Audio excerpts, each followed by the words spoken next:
Electron को जो घूमना है फिक्स्ड ऑर्बिट्स में, कैसा है उसका, उसका जो एंगुलर मोमेंटम है, आपको मोमेंटम पता है क्या क्या होता है?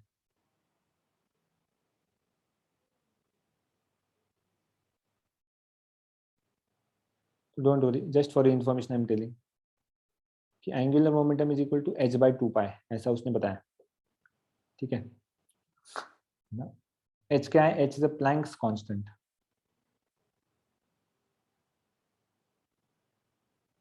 h is a Planck's constant, okay. And what else he told that कि whenever this electron is revolving in the orbit, क्या होगा, energy will, he will neither absorb energy और he will neither emit energy, क्योंकि वो orbit में घूम रहा है, करेक्ट। लेकिन उसने क्या बताया कि ये इलेक्ट्रॉन जो है वो एक ऑर्बिटल से दूसरे ऑर्बिटल में जंप कर सकता है ना। Mean suppose if it is like this,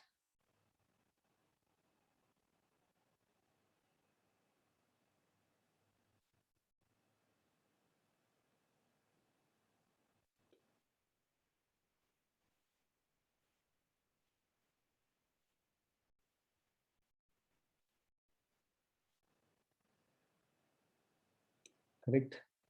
तो उसका क्या कहना था कि इलेक्ट्रॉन यदि इस ऑर्बिट से इस इसमें जाएगा, है ना, तो उसके लिए वो एनर्जी एब्जॉर्ब करेगा तो वो ऊपर ही चले जाएगा direct, okay. Electron can move from one shell to another shell like that. So electron jumps, energy जब लेगा तो वो दूसरे शेल में चले जाएगा जिसका कि एनर्जी लेवल हाइयर है। मतलब उसका कहना था कि किसी भी एक ऑर्बिट का एनर्जी लेवल वो फिक्स रहता है, राइट। एक ऑर्बिट का एनर्जी लेवल वो क्या रहता है, फिक्स रहता है, गेटिंग इट। और जब वो ऊपर से नीचे आता है, ऊपर से नीचे आते आते भी क्या होता है, ऊपर से नीचे आते आते भी वो क्या करता है, वो बहुत सारा एनर्जी बाहर फेंक देता है। he emits lot of energy also while coming down, okay, getting a point। तो जब एनर्जी लेगा तो एक शेल से ऊपर वाले शेल में चले जाएगा, जब एनर्जी देगा तो ऊपर वाले शेल से नीचे वाले चले जाएगा, okay, getting a point.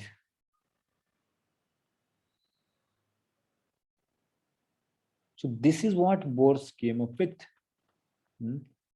where he told that energy of the orbit will remain the same, okay। तो ये सब कब किया, बोर्स कब आए, बोर्स ने कब दिया ये थियरम, बोर्स ने ये थियरम दिया 1913 में, करेक्ट। लेकिन 1913 के बाद, राइट, ओके, सर बोलो। सर पर अगर ऐसा होगा, मतलब एनर्जी लेगा तो नेक्स्ट सेल में जाएगा, तो एटम का साइज भी बढ़ सकता है ना? क्यों बढ़ेगा साइज? क्योंकि शेल्स तो, मतलब अगर लास्ट शेल में इलेक्ट्रॉन है और उसने एनर्जी गेन की, तो कौन से शेल में जाएगा, तो फिर और एक शेल बढ़ जाएगी, तो साइज तो बढ़ेगा ना। हाँ, दैट इज देयर। तो उस तो हिसाब से, क्या फिर हाँ, थिंग का साइज बढ़ेगा क्या ऐसे, और एटम्स अगर एनर्जी गेन करेंगे तो क्या बड़ा हो जाएगा क्या कुछ? नहीं, if it is there in the outer most shell, तो higher standards you will study की एटम का जो लास्ट शेल है उसके अलावा भी उसके पास खाली कुछ जगह रहता है जिसको कि ऑर्बिटल ऐसा कहते हैं, है ना। तो apart from that he has some more empty space with him, atom के पास रहेगा। तो इलेक्ट्रॉन कहा जाता है वो उन एम्प्टी स्पेसेस में चले जाता है, ओके। ओके और ओके वो भी खत्म हो जाए तो फिर अगला वाला शेल तो है ही तो बढ़ सकता है फिर shell, not a problem, okay sir. Okay, ठीक है। So then after this Bohr came 1913, उसने थियरी दे दिया। तो उसके बाद 1932 में, है ना, साइंटिस्ट कॉल चैडविक, क्या नाम था उसका, चैड विक, राइट, करेक्ट। तो वो क्या कर रहा था, एक बार वो पढ़ाई कर रहा था, किसका पढ़ाई कर रहा था, है ना, जो आपके होते हैं बेरिलियम, बोरॉन, लिथियम, ये सब क्या है, लाइट मेटल्स थे। और ये जो बेरिलियम, बोरॉन, लिथियम है ना, इनके ऊपर किसका अटैक करवा रहा था वो, अल्फा पार्टिकल का अटैक करवा रहा था इनके ऊपर, ऐसा उसका पढ़ाई चल रहा था। करेक्ट। तो उसमें उसको क्या बोला कि है ना, जो रेडिएशंस जा रहे हैं इनमें, उनमें क्या था, बहुत ही हाई आयोनाइजिंग पावर था। Correct, right. किसमें, रेडिएशंस जो जा रहे थे उसमें। करेक्ट। और इस रेडिएशंस को इलेक्ट्रिक और मैग्नेटिक फील्ड डिटेक्ट नहीं कर पा रहे थे। Right, so you understood this part. तो अल्फा पार्टिकल में क्या था, अल्फा पार्टिकल में 2 प्रोटॉन है और 2 न्यूट्रॉन है। Getting point, there are 2 protons and 2 neutrons. Yes और नो, करेक्ट ना। मास कितना है हीलियम का, 4 है। राइट। तो जो रेडिएशंस जा रहे थे इनमें, इनमें से, तो क्या हो रहा था कि ये तो आयोनाइज तो कर रहे थे, क्योंकि पॉजिटिविटी बहुत दिख रहा है यहाँ पर। पॉजिटिव किसकी वजह से, प्रोटॉन की वजह से आ रहा है। करेक्ट। तो आयोनाइज तो कर रहे थे, लेकिन ये इलेक्ट्रिक और मैग्नेटिक, अभी इलेक्ट्रिक और मैग्नेटिक फील्ड में कौन डिफ्लेक्ट होता है, जिसका चार्ज हो। Correct. But here it was found out that कि the nucleus, the neutrons were chargeless. Correct ना। तो चार्जलेस न्यूट्रॉन होने की वजह से क्या हो रहा था उसमें, वो डिटेक्ट नहीं हो पा रहे थे, you know, by the electric or magnetic field. Correct. Why, what was the reason? Because, wait, I will try to show you something.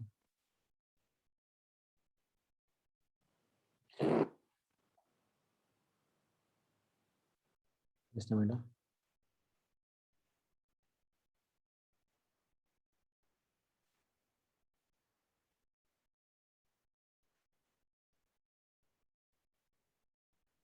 Sir आपकी स्किन ब्लर दिख रही। हाँ, wait, I'm showing something.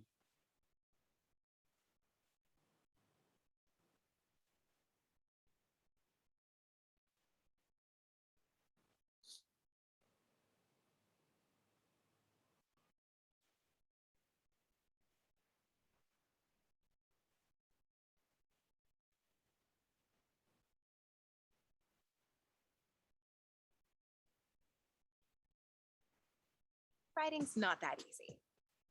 Oh, wait. Lakme Peach Milk Soft Cream. Advertisement ही ज्यादा रहता है।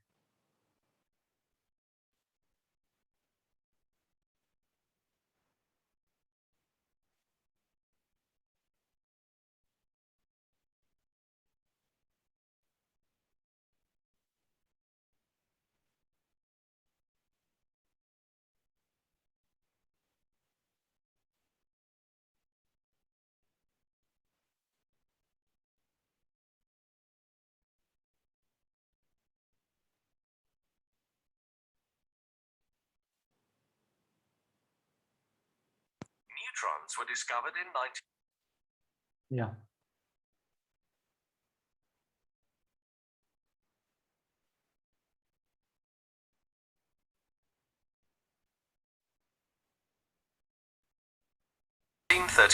by the English physicist James Chadwick. Neutrons were discovered in 1932 by the English physicist James Chadwick. Chadwick bombarded a thin foil made of beryllium with a stream of alpha particles that were emitted by one of the radioactive isotopes of polonium. He observed that high-energy radiation, consisting of massive particles, was emitted from the foil as a result of this bombardment. The particles were deflected neither in an electric nor in a magnetic field, so they bore no electrical charge. The newly discovered particle was named the neutron.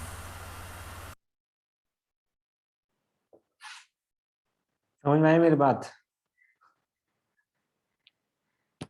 है ना? So that's what he found. These radiations he was bombarding. Correct. So what was happening is that they were not deflected by electromagnetic field, जो भी बाहर आ रहा था उसमें से, right? And these neutral particles were named as what? Neutrons. Getting a point? समझे क्या?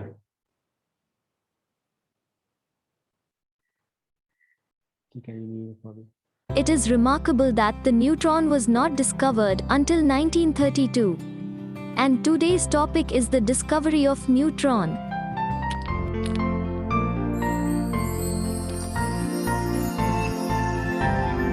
In 1919, Rutherford discovered the proton, a positively charged particle within the atom's nucleus. But the other researchers were finding the proton and described that the proton did not seem to be the only particle in the nucleus. Scientists observed that all mass of an atom cannot be accounted on the basis of just electrons and protons when James Chadwick used scattering data to calculate the mass of this neutral particle. For example, the atomic number of helium is 2, and the atomic number of hydrogen is 1. So, the atomic mass of helium should be double of the hydrogen atom. However, on calculation, the mass of helium atom was found to be 4 times more than that of hydrogen. It was the big reason for the discovery of the neutron. In 1930, Bothe and Becker bombarded a piece of beryllium with alpha particles from a radioactive source, produced neutral radiation which was penetrating, but non-ionizing. They observed a penetrating radiation emerging from the beryllium that they thought to be gamma rays. When a piece of paraffin wax was placed in the path of the beam, however, the reading on the detector actually increased. It was realized that the increase in reading was due to the emission of protons from the wax, and they tried to work out how this could be happening. If the proton emission had been due to bombardment of the wax by gamma radiation, the gamma rays would have to energy of around 16 MeV, very large for such a reaction. In the year 1932, James Chadwick conducted the same experiment, but he used different bombardment targets other than paraffin. After research and analysis of the various targets, he discovered the presence of a new particle. This new particle has a mass similar to that of the proton, but no charge. He named these particles neutrons. Furthermore, he derived the nearly accurate mass of this new particle by applying the conservation of energy and momentum. He measured the mass of a neutron to be nearly the same as that of a proton. Mn equals 1.00866 U equals 1.6749 by 10 to 27 kilogram.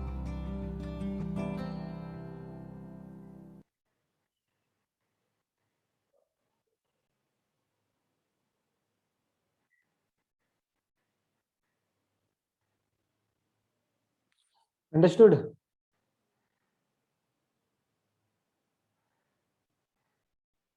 समझे क्या बच्चों? है ना? तो उसमें से जो particle बाहर निकल रहे थे, उसमें से जो न्यूट्रल पार्टिकल थे, न्यूट्रॉन, वो न कि डिवेट हो रहे थे, न कि इलेक्ट्रिक फील्ड में डिवेट हो रहे थे, न कि मैग्नेटिक फील्ड में डिवेट हो रहे थे. ठीक है, इस तरह से आपका इलेक्ट्रॉन न्यूट्रॉन जो है वो डिस्कवर हुआ था ना.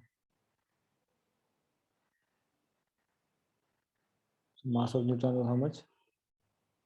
Right, 1.675 10 to the power minus 24 gram. इसका उतना मास था. They were termed as neutron. Correct. Proton का मास कितना है? प्रोटॉन का मास भी उतना ही है. करेक्ट. लेकिन प्रोटॉन को चार्ज है, neutron is chargeless. Neutron is chargeless. Others are what? Proton is having a charge. समझ में आई मेरी बात?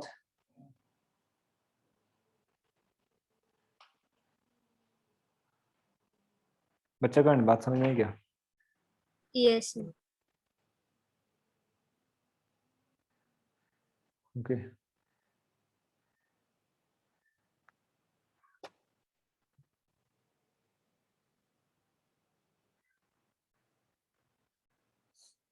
Now let's see atomic particles. Electron has how much charge? -1.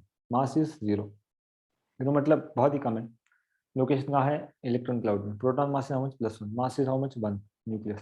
Neutron no charge, mass is 1. Correct. Location how much? Where? Nucleus. Okay.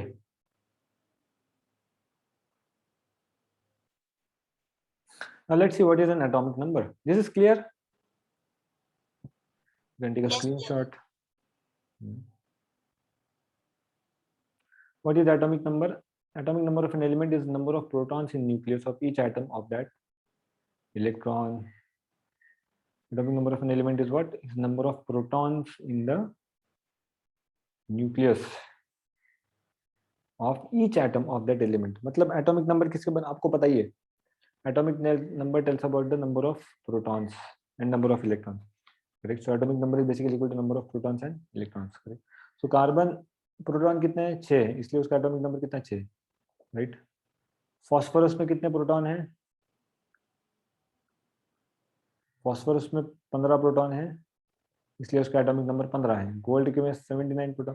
तो जितने भी proton रहेंगे उतना atomic number रहेगा. तो atomic number is equivalent to number of protons. Correct. क्योंकि कभी कभार न्यूक्लियस एटम क्या है, वो इलेक्ट्रॉन दे सकता है. मतलब number of protons is equal to number of electrons.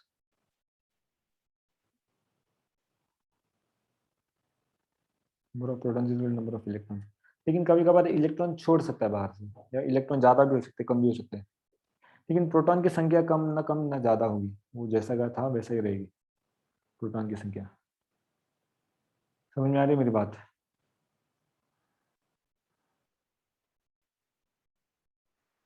तो ये था.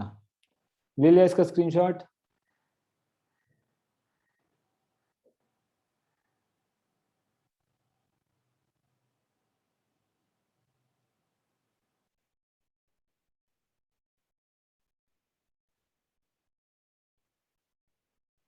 पकड़ो ऑल. स्क्रीनशॉट ले लिया इसका?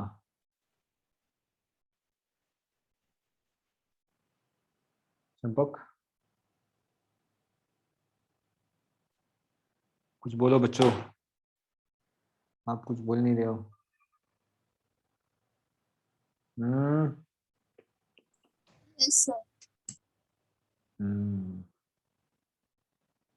आगे देखो, आगे क्या है? Mass number. मास नंबर क्या बताता है? Mass number is equal to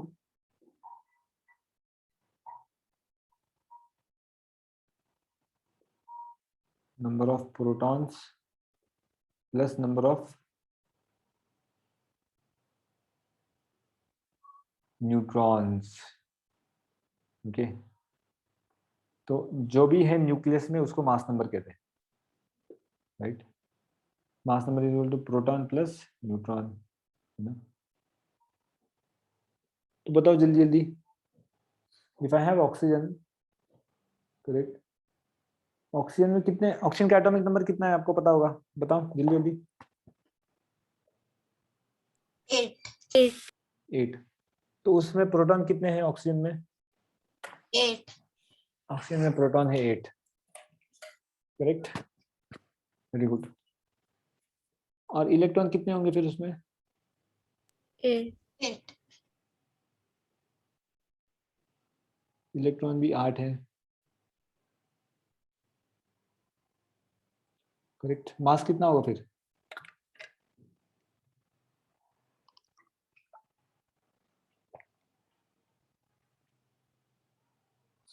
बताओ मास कितना होगा?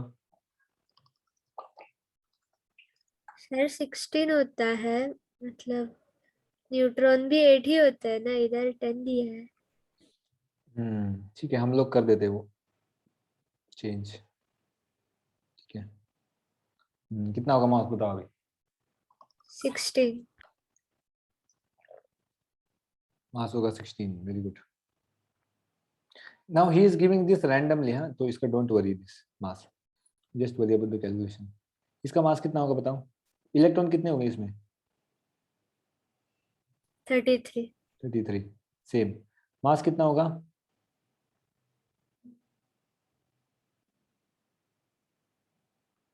कितना होगा मास? ऐड करो। 75. 75, वेरी गुड। ओके, अब इसका एटॉमिक नंबर कितना दिया है? 31 है ना। प्रोटॉन कितने? 15। इलेक्ट्रॉन कितने होंगे? 15। न्यूट्रॉन कितने होंगे फिर अब इसमें?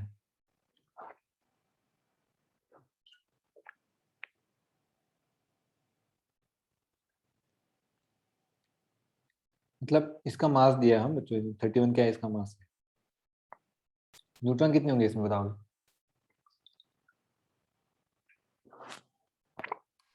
16. 16, वेरी गुड।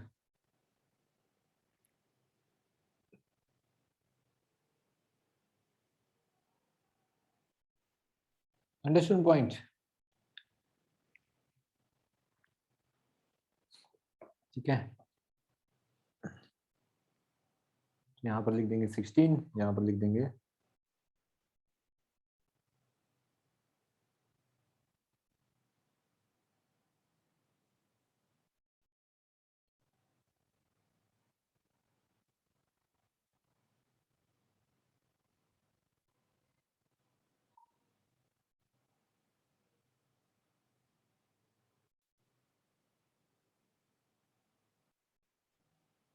75। ये फॉस्फोरस है आपका। एनी डाउट हियर बच्चों? ये तो आपने ऑलरेडी पढ़ा है पहले भी इसको। इसमें किसी को कुछ doubt? No, sir. No, sir. No doubt, very good. किधर हो रहा है ये?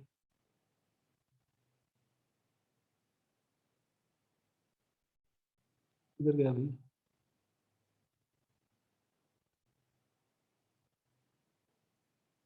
यहाँ आगे बढ़ते हैं अभी।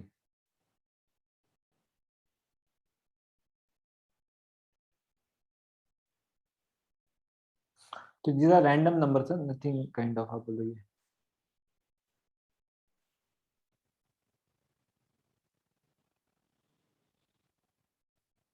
Okay, so same as what we saw. And now तो एटॉमिक नंबर देख लिया और मास नंबर देख लिया, करेक्ट। अब क्या देखना है हमको देखना है कि आइसोटोप क्या होता है।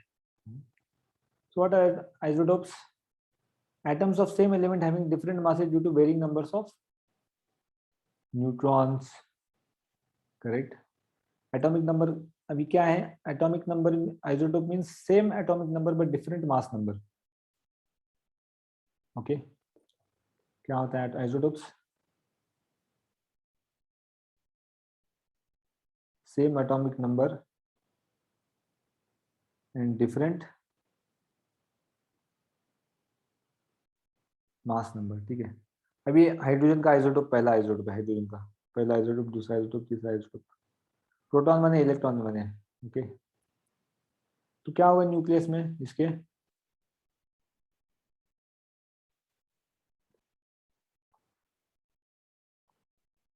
Correct, nucleus is this one, one positive charge is nucleus. इसमें क्या है? एक प्रोटॉन है और एक क्या है? न्यूट्रॉन है। मतलब दिख रहा है कि पॉजिटिव एक है और लाल मतलब क्या? एक न्यूट्रॉन, ठीक है। और इसमें क्या हो रहा है? ट्रिटियम में एक प्रोटॉन और दो न्यूट्रॉन, ठीक है। मतलब मास कितना हुआ इसका? इसका मास तो 0 है इसका, ठीक है। मास कितना है बच्चों इसका? इसका मास तो 0 है या 1 है? बताओ, 0 है या 1 है?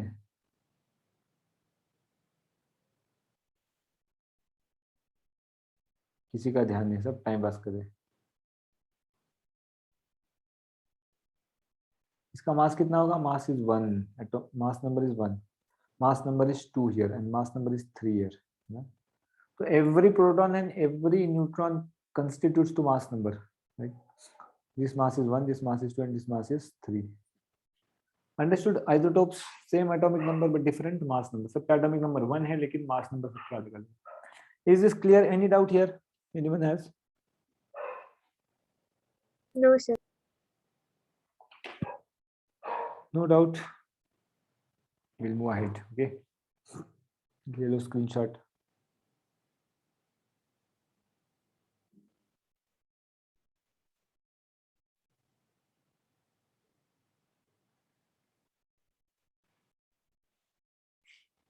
The next one is atomic mass.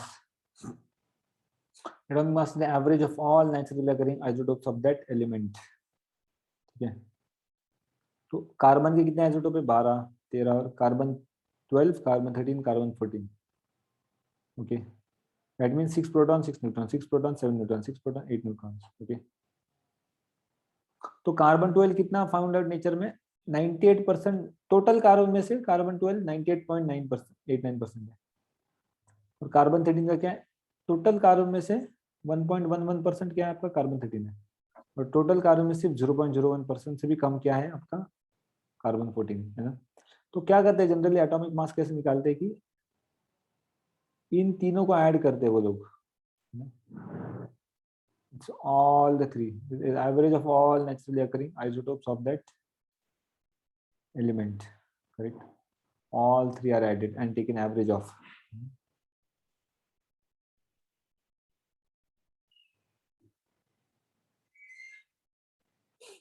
तो एवरेज निकालने के बाद कितना आता है कार्बन का मास? Something it comes around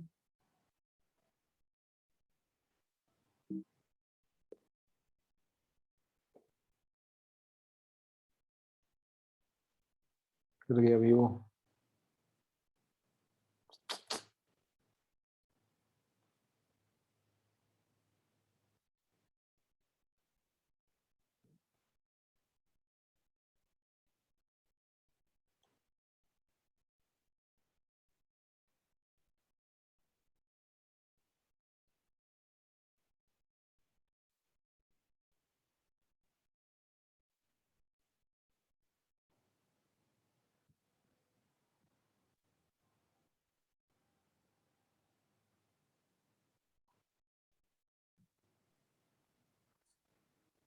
sir क्या हर एलिमेंट के आइसोटोप्स होते हैं?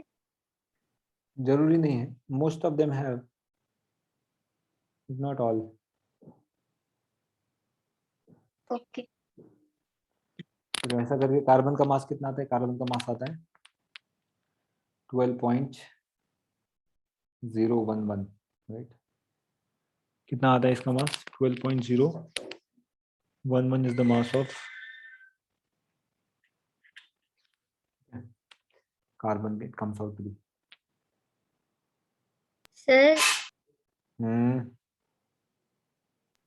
सर वो न्यूट्रॉन नंबर वेरी कैसे करता है? मतलब क्या स्पेसिफिक कंडीशन में ऐसा होता है क्या?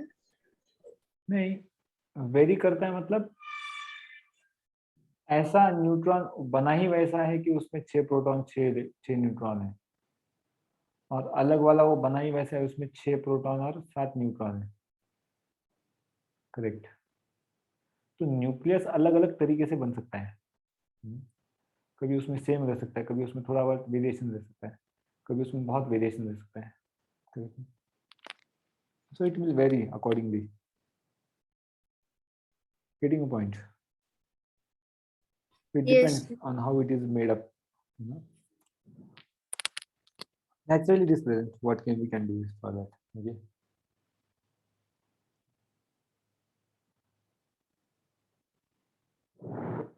ठीक है.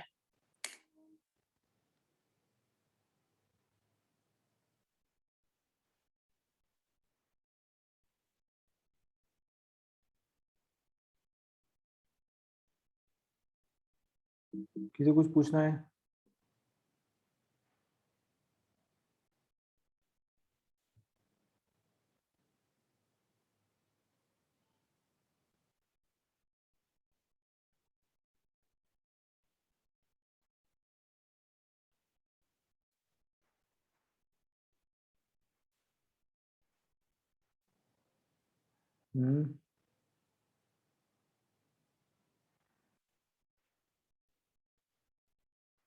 ठीक है.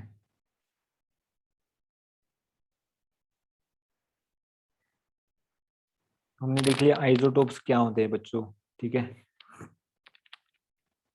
हमने देख लिया एटॉमिक नंबर क्या होता है. ना मास नंबर क्या होता है, करेक्ट। तो now we'll see something called as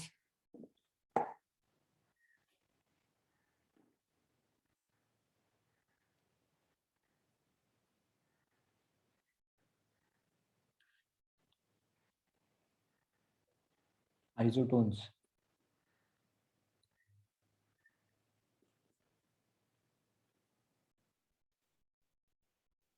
Now we have something called as what? Isotones. Okay.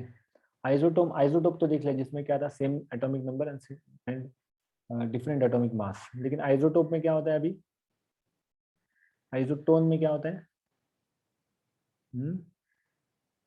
Correct, number of electrons and protons are different, okay, but their number of neutrons are same. Okay, so for isotones what it is,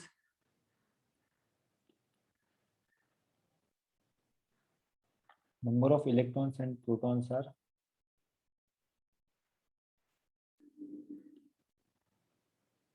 different but number of neutrons is same. Neutron का number क्या है, same है। जैसे मैं आपको बताता हूँ, sodium है अपने पास 1123, करेक्ट। इस मतलब इसका क्या है, इसमें 11 प्रोटॉन है, 11 इलेक्ट्रॉन और 11 प्रोटॉन, 11 इलेक्ट्रॉन और 12 neutron. And I have magnesium 1224, इसमें क्या है, 12 प्रोटॉन, 12 इलेक्ट्रॉन और 12 न्यूट्रॉन। तो यहाँ पर न्यूट्रॉन का नंबर सेम ही है इसमें, समझ में आ रही है मेरी बात। यहाँ पर न्यूट्रॉन का नंबर क्या है, न्यूट्रॉन का नंबर सेम है। तो आइसोटोन मतलब वही, इसका मतलब क्या, इसका आइसोटोन कौन हुआ, इसका आइसोटोन ये है। Getting point, where the number of neutron is same. Okay, understood my point? And after that you have something called as isobar. Correct. After you have something called as isobar. अभी isobar में क्या होता है, atoms और atomic numbers are different, correct, right? Mass number same but atomic number different.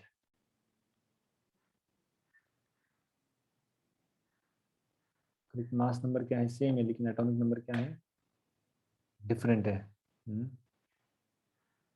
जैसे कि मैं अभी एग्जांपल देता हूँ आपको, we have argon 1840, ठीक है, okay, and I have calcium 2040, correct. तो दिख रहा है क्या यहाँ पर, मास नंबर सेम है लेकिन एटॉमिक नंबर अलग अलग है, correct. So these are isobars. Isobar में क्या होता है, सेम मास नंबर रहता है, correct, and different atomic number is there, correct. अभी एटॉमिक नंबर अलग है, मतलब नंबर ऑफ प्रोटॉन्स भी अलग है। आर्गन में 18 प्रोटॉन है, कैल्शियम में 20 प्रोटॉन है, करेक्ट, राइट। और इसकी वजह से क्या होता है, इनकी केमिकल प्रॉपर्टीज में भी फर्क आने लगता है। So understood this point. Isotope means same atomic number, different mass number. Isobar means same mass number, different atomic number. And isotone means same number of neutrons, okay, but different number of electrons and protons in them. Understood this point? Is it clear?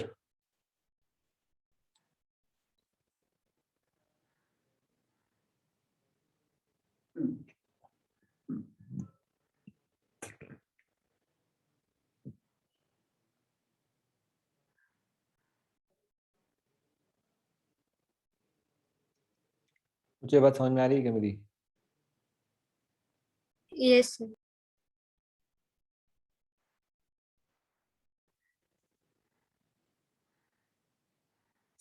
ठीक है, दिखा इसको सबने? यश Pingde,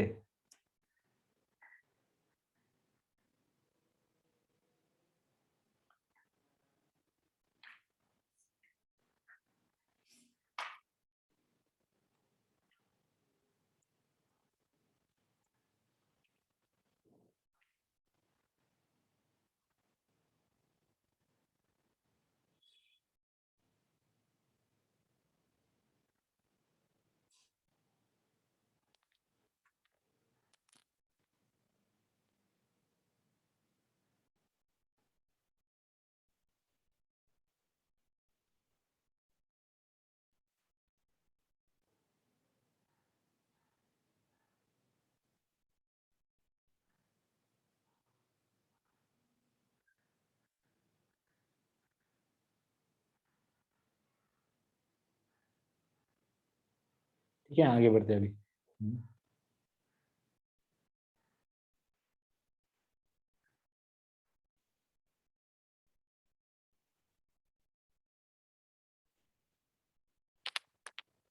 Okay, so moving ahead, what we see now.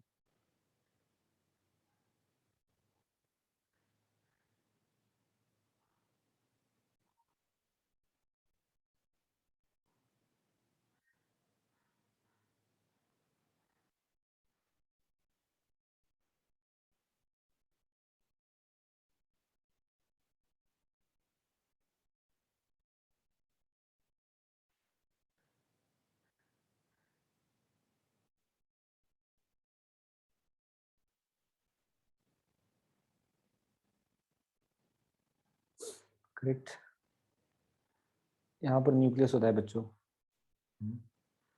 और इस cell को हम लोग कहते हैं के, इसको कहते हैं एल, इसको कहते हैं एम, इसको कहते हैं N.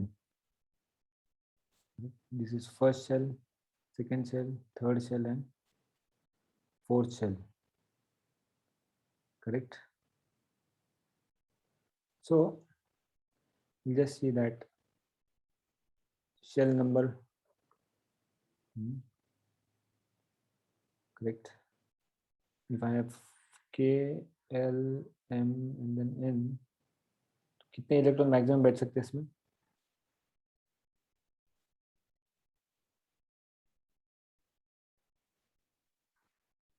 Maximum number of electrons, correct?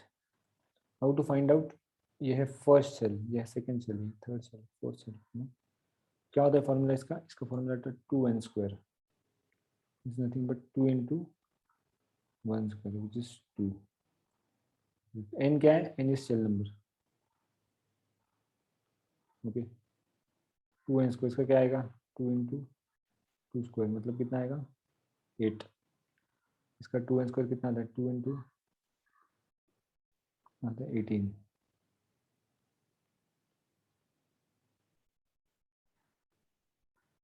Correct?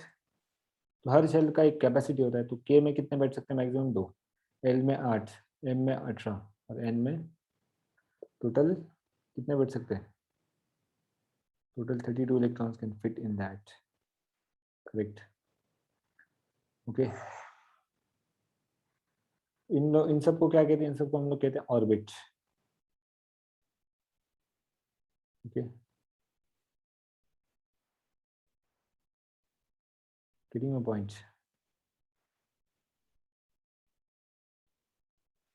Okay, और इन ऑर्बिट्स में अभी क्या होते हैं? ऑर्बिट्स में स्मॉल स्मॉल ऑर्बिटल, जो अभी आपको नहीं पढ़ना है, आगे जाके पढ़ेंगे आप लोग। But within this orbits there are different orbitals,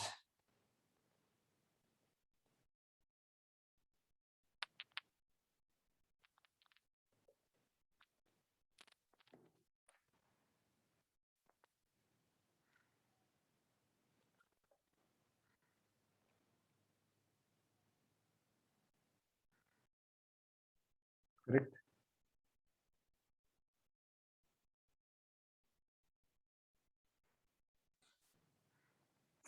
orbits में क्या है? डिफरेंट ऑर्बिटल्स के साथ sp and tf, sp/tf, they are called as what? They are called as, have you heard before about this name, sp and d and f बच्चों? Yes sir. Yeah, correct. तो s orbital में maximum 2 electron जा सकते हैं, p orbital में maximum 6 electron जा सकते हैं, d में 10 जा सकते हैं, f में कितने 14 जा सकते हैं electrons, correct, like that. Okay, these are what orbitals, and they are based on different energy levels.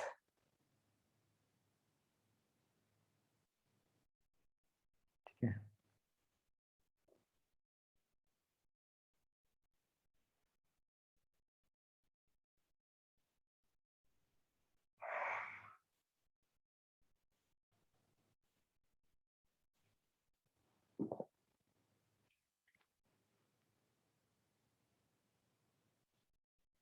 clear?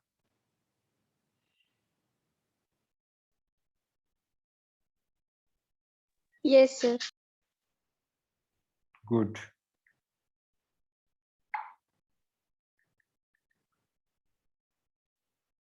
Any doubt anyone has?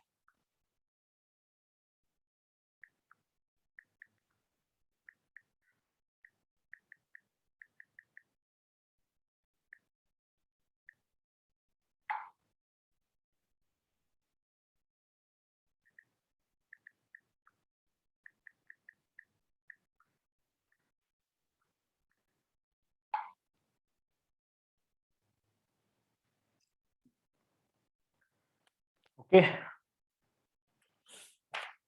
ये आगे बढ़ते हैं। Now we want to see quantum numbers वगैरह, हम लोग अभी डिस्कस नहीं करने वाले हो, आप लोग 11th स्टैंडर्ड में जाके पढ़ोगे उसके बारे में, करेक्ट ना? करेक्ट, ये एसपीडीएफ अलग अलग ऑर्बिटल होते हैं, इनके अलग अलग कैपेसिटीज होते हैं, राइट। एफ ऑर्बिटल का सबसे ज़्यादा एनर्जी होता है, राइट। ऐसे टाइप के 4 अलग अलग ऑर्बिटल्स होते हैं, इसके बारे में हमको डिस्कस नहीं करना है, it's extra topic, right. But orbitals कुछ, अभी एस ऑर्बिटल होगा तो वो कुछ ऐसा दिखेगा, पी ऑर्बिटल कैसे दिखता है, ऐसा कुछ दिखता है, डी ऑर्बिटल में 5 रहते हैं, और एफ में कितना रहता है 7, correct. And every orbital has how much capacity, 2 electron भेज सकते हैं सब में। तो यहाँ पर कितने 3 ऑर्बिटल, यहाँ पर 1 ऑर्बिटल, यहाँ पर 5 ऑर्बिटल, यहाँ पर 7 ऑर्बिटल, करेक्ट। तो 7 है 7, 7 into 2 is 14, 5 into 2 is 10, 3 into 2 is 6, 1 into 2 is 2,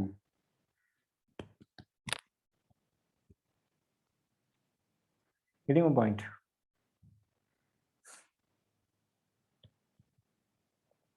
Okay,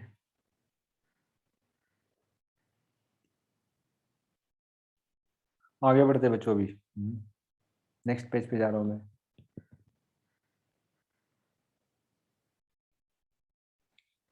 Now next we are seeing is Pauli's exclusion theorem,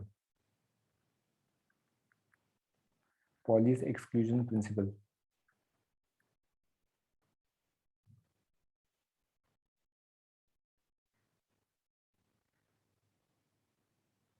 आगे क्या दिख रहा है हम लोग, पॉली का एक्सक्लूजन प्रिंसिपल।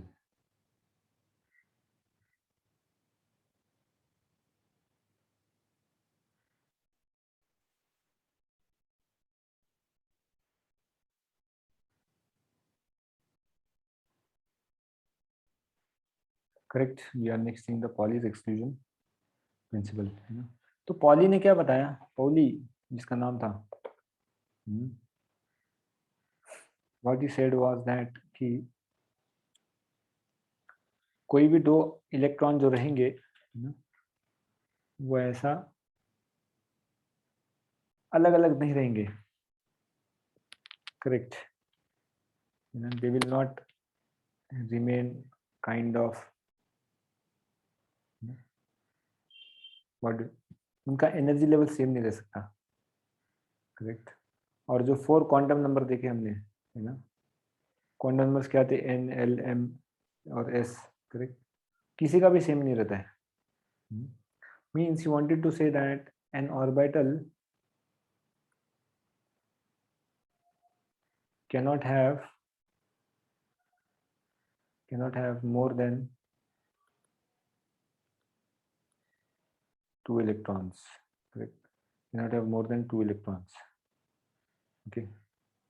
और यदि इलेक्ट्रॉन रहते भी है, 2 इलेक्ट्रॉन देते तो क्या है, इसका ऑपोजिट स्पिन रहता है. Okay. These 2 electrons have opposite spin, correct? Opposite spin है, इसकी वजह से क्या है, ये एक जगह टिके हुए. सेम स्पिन वाले एक ही जगह टिक नहीं सकते, इसलिए एक ऊपर लगाते हैं हम लोग और एक ऑपोजिट स्पिन, एक क्लॉकवाइज घूमता है और एक एंटी क्लॉकवाइज घूमता है, करेक्ट? तो इसलिए दोनों क्या है, दोनों टिके हुए, नहीं तो दोनों टिकते नहीं थे. ओके.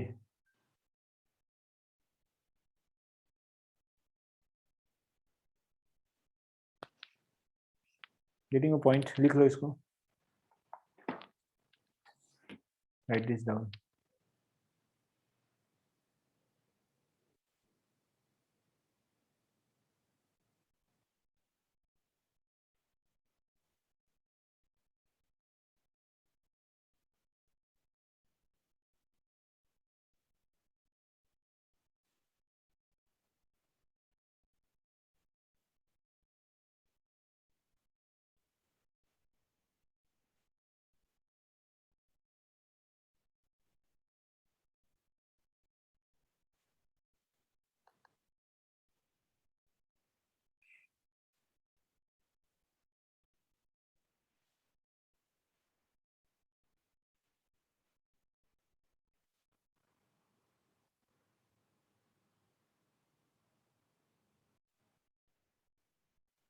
स्कूल में हो चुका क्या आपका टॉपिक है?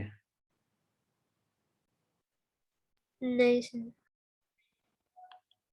स्कूल में नहीं है आपको ये?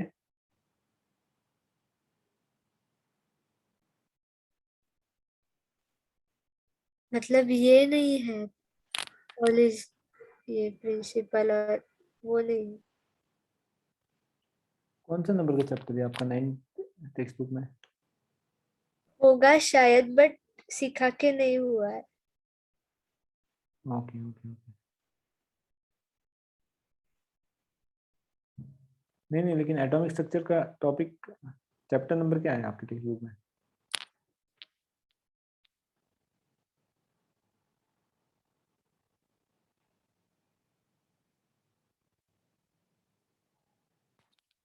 टेक्स्ट बुक में तो कोई लिख नहीं रहा आपका ये एटॉमिक स्ट्रक्चर.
ठीक है.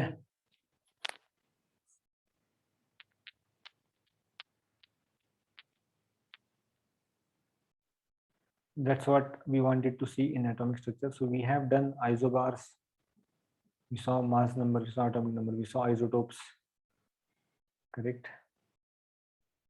And then valency तो in standard 8 only we had seen what is the valency and everything, correct?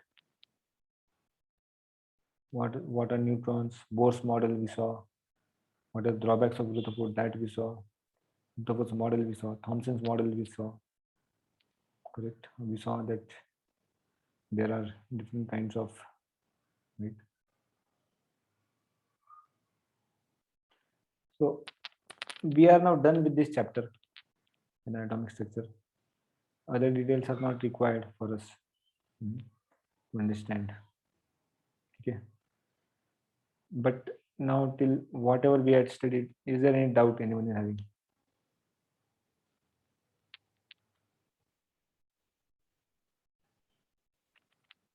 हाँ बच्चों,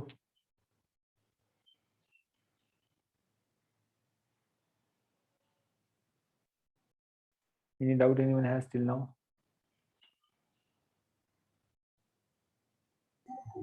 No, sir. Okay. ठीक है. So atomic structure, I'll give you some questions to solve also. Correct. But then now, if time is there, we'll just go through your one more chapter is remaining. You know, in your exams also.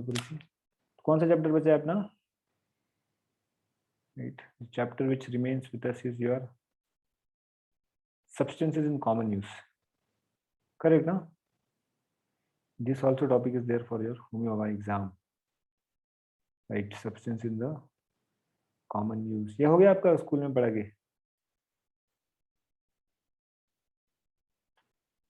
बच्चा लोग sir उसमें क्या क्या है?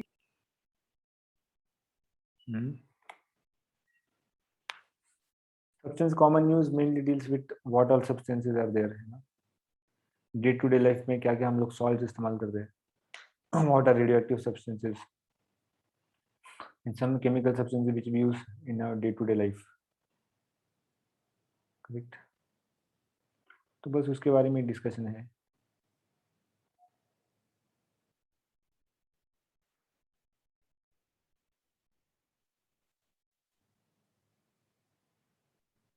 Okay.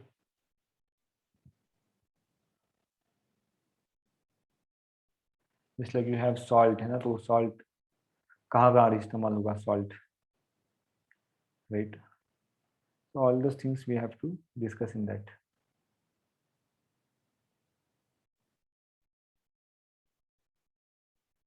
Okay.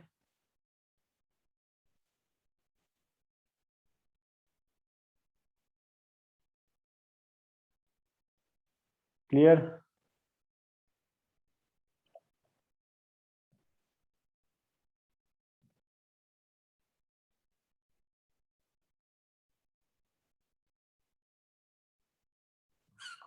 Okay.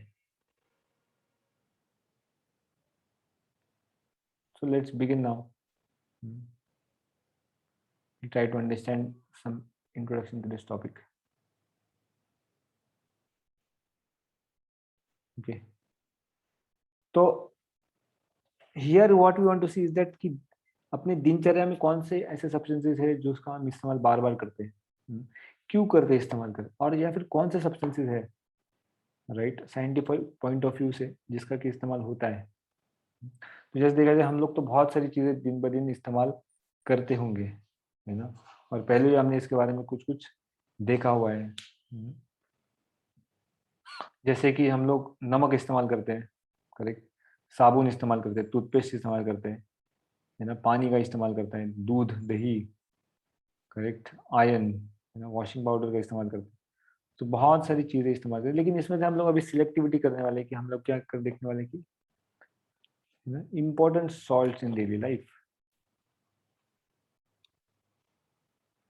Important salts in daily life, correct. दिनचर्या में जो important salt है वो कौन से हम लोग इस्तेमाल करते हैं. ओके, तो salt मतलब जिसमें आपको पता है एसिड बेस सॉल्ट में पड़ा है, जिसमें क्या है H+ और OH- आयन बिल्कुल नहीं है, करेक्ट. तो हम लोग अभी सिंपल सॉल्ट के बारे में डिस्कस करने वाले हैं. ओके, कौन से सॉल्ट्स हैं? तो generally if you see around कि जो भी इनऑर्गेनिक कंपाउंड्स अपने पास है, how they are found? Correct, they are found in the form of salts rather than acids and bases. मतलब एसिड बेस आपको जनरली मिलेगा नहीं नॉर्मल, लेकिन salt many are there, many are the salts. Okay, right? And you might be astonished to hear कि 80 million ton salt, नमक जो है, correct, वो सी वाटर में ऐड हुआ जाता है हर साल, 80 million turns, right? Therefore, the ocean is a very, very what? Good source of sea water. Okay, good source of sea water, right? Okay, तो सी ओशन में अब जैसे आपका नमक ही जो खाते हो आप, है ना, नमक में कौन से सॉल्ट रहते हैं? You know which all salts are there in sea water? तो sea water itself has many salts, just like sodium chloride, magnesium chloride, calcium chloride, correct? potassium chloride भी होता है ना? We have magnesium bromide, है ना? Like that, many salts are present. Even you can add here magnesium sulfate also, correct? So many salts are present already.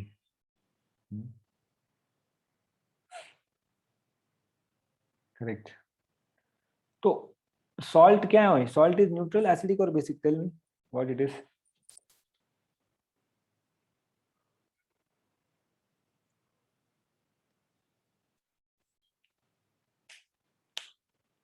Salt is what? Neutral, acidic और basic? Neutral. Salt is neutral, तो उसका pH हमेशा 7 ही रहेगा?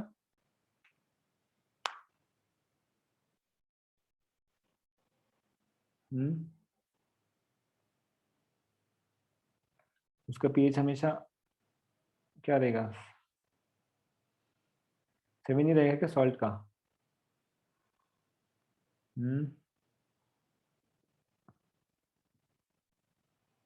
Okay, देखो, तो salt which is made up of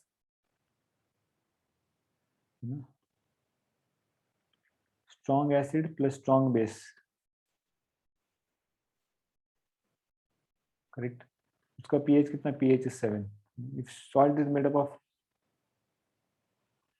strong acid plus weak base, our salt is acidic in nature. Salt is what? Acidic in nature, and pH is less than 7. If my salt is made up of strong base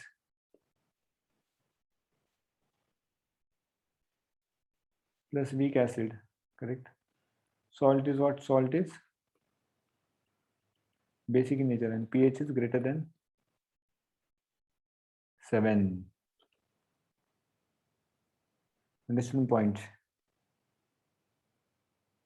Okay,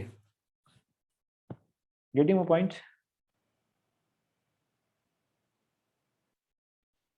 Okay, so salt is should be ideally neutral, but it may vary also, है ना, ऊपर नीचे हो सकता है। Okay, और सबसे पहले सॉल्ट के बारे में डिस्कस करें, वो कौन सा है आपका? टेबल सॉल्ट, NaCl, जो कि हमको सॉल्ट ही लगता है, बहुत इंपॉर्टेंट है। क्या कहते हैं उसको? सोडियम क्लोराइड के नाम से जाना जाता है ना? How it could be prepared? Sodium chloride. तो सबसे पहला सॉल्ट हम देखने आ रहे हैं, वो क्या है? NaCl, sodium chloride. कैसे बनाएंगे हम लोग इसको? एसिड बेस प्लस एसिड, जो न्यूट्रलाइजेशन बनता है, तो क्या मिलता है हमको? Strong acid and strong base दोनों इस्तेमाल, NaCl plus water. That's why NaCl is neutral. The pH of this is what? pH of NaCl is what? Neutral, right? तो हम जो नमक इस्तेमाल, उसका कलर कुछ होता है क्या? कलर कुछ नहीं होता है। Also over that it is crystalline in nature, right? Salt is neutral, salty in state, correct?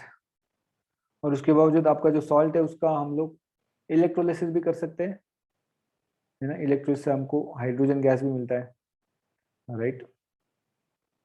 So you take sodium chloride, you can get chlorine and hydrogen also, correct, by electrolysis. और salt को यदि बहुत high temperature पे melt किया तो क्या होगा, heat किया तो वो मेल्ट हो जाएगा. Okay, is called as the molten state of the salt. और मोल्टन स्टेट में जब सॉल्ट को इलेक्ट्रोलाइसिस किया जाता है, right, at that time, you know, when electricity is passed, they act as iron, so it can pass electricity also. Okay, और electrolysis करते करते क्या मिलता है आपको, you will get A chlorine gas at anode, है ना, और आपको लिक्विड सोडियम मिलेगा कैथोड पे. Okay, heating point. कहाँ से मिलता है ये नमक हमको, we get it from rock salt, correct, we get it from rock salt, correct. आपने देखा होगा rock salt, rock salt is also present in the market also, you get rock salt, right. That rock name is called as rock salt, correct. किसी को बीमारी होगी पेट की तो क्या रॉक सॉल्ट उसमें थोड़ा लेना चाहिए. Okay, like that. तो ओरिजिनल सोल्यूशन जो मिलता है हमको समंदर में से वो क्या रहता है, ओरिजिनल नमक रहता है वो मिलावटी रहता है, मतलब उसमें बहुत कुछ रहता है ना, प्योर NaCl नहीं है उसमें, बहुत सारे अदर, इसलिए उसको इवापोरेट करते हैं, many other things they do it. Okay, so next class we'll see something about, you know, sodium bicarbonate, bleaching powder, correct, washing soda, है ना, इन सब के बारे में लोग डिस्कस करेंगे, correct.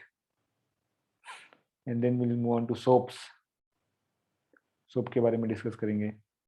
And then alpha, beta, gamma rays we want to discuss, correct. And finally, food colors, food essences, dyes, artificial colors, deodorants, Teflons, right? Okay, ceramic powder, ceramic things, coatings, china dish, porcelain, all these things we'll discuss next time. Okay, so we'll end now for today.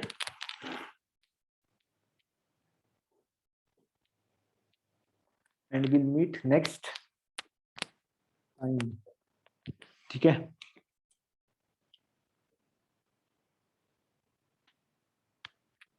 is it okay बच्चों?